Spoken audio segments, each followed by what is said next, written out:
கர்த்தர் இன்றைய வசனம் நீதிமொழிகள் 3ஆம் அதிகாரம் 12 வசனம். தகப்பன் தான் நேசிக்கிற புத்திரனை சிச்சிக்க போல கர்த்தர் எவனிடத்தில் அன்பு கூறுவாரோ அவனை சிச்சிக்கிறார்.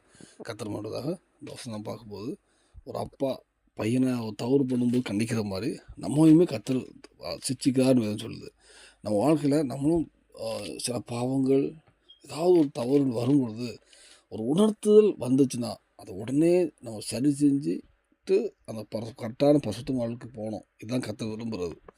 பாவம் செய்யக்கூடாது, வழி விலகக்கூடாது. அப்படியே ஒரு விலக சென்று வந்தாலும் ஒரு உணர்த்துதல் ஒரு சிச்சை வரும்போது உடனே மாறணும். அந்த சிச்சை கிடைக்கல அப்படின்னா அந்த உணர்வு வரல அப்படியே போயிட்டோன்னா நம்ம கர்த்தருடைய அந்த இதை விட்டு வெளியே போயிட்டோன்னு அர்த்தம். எனக்கு எந்த சிச்சையும் இல்லை, எந்த ஒரு குறையும் இல்லை, எந்த குத்துதலும் இல்லை.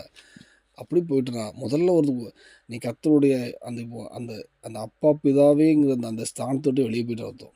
இந்த வேலையில் நம்ம எப்படி இருக்கோம் நம்மளும் நிதானிச்சுப்போம். நம்ம வாழ்க்கையில் சிலவங்க தப்பு உடனே ஏதாவது தண்டனை கிடச்சின்னு சொல்லுவாங்க. அது பெரிய ஆசீர்வாதம் தான். ஏன்னா உடனே சிச்சிக்கு கிடைக்கிது, உடனே சரி பண்ணதுக்காண்டி இந்த வேலையில் நம்ம இன்றைக்கி ஒரு விஷயம் நம்ம நிதானிச்சு நம்ம வாழ்க்கையில் ஏதாவது தவறுக்கு சிச்சை கிடச்சிருக்கா, நம்ம ஏதாவது குத்தப்பட்டிருக்கா, அப்படி இல்லைன்னா இன்றைக்கி ஒரு மன்னிப்பு கேட்போம்.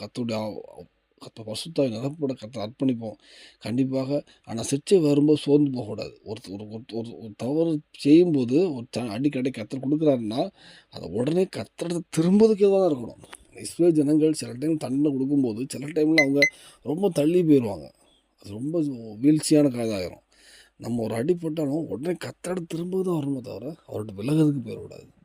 இந்த வேலையில் அர்ப்பணிப்போம். பூமியிலையும் ஒரு சாட்சி உள்ள நெறி உள்ள வாழ்க்கை தருவதால் பரலோகத்தை ஆயத்தப்படுத்துவார். அர்ப்பணம் தேவனுக்கு விஷயம் ஆமென்.